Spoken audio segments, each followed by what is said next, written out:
Men have entered the WNBA chat and their Catelyn Clark takes are exhausting. A bunch of men in sports media are capping off for Catelyn Clark and deriding her opponents, providing a commentary that reeks of paternalism.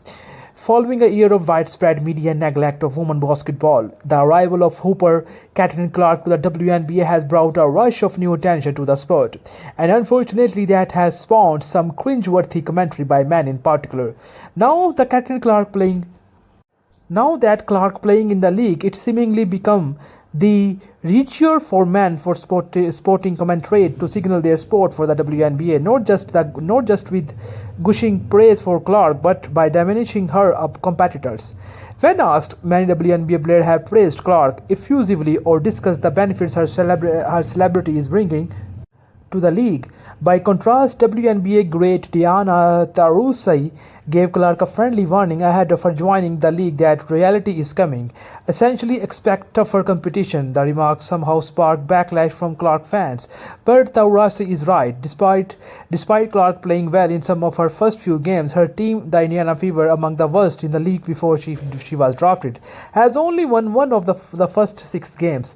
So men with microphones have put their caps on for her, admonishing her female critics and offering paternalistic defense of a Clark that she never asked for and does not need. Their dismissals have the effect of shutting down conversations that are larger than Clark herself about race, gender, and privilege.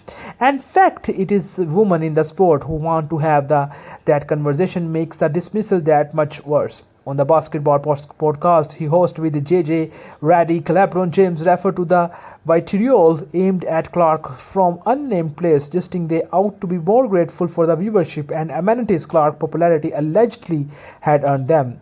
I saw for the first time that they had a chartered plane for the first time in their league history. They flew private, James said. That's not true though. The WNBA expanded its chartered flights program for players last year, but what James may have seen is that the league recently announced that every team will be used chartered flights beginning this year. Don't get it twisted, James said ironically. Catelyn Clark is the reason why a lot of great things are gonna happen for the WNBA, and he's not wrong that Clark's popularity is boon for the league. But his eagerness to take unnamed critics to task struck me as odd. And when take is touted by the right-wing sports media platform Outkick, as James Clark commented, it's worth looking into why that is. I'm rooting for Catelyn because I have been in that seat before. I have walked that road before. James said, going on compared to Clark to his son LeBron James Jr., who's currently preparing for the NBA draft. So guys, this is all in this video. I hope you guys really like it. Kindly do subscribe to Overcheer.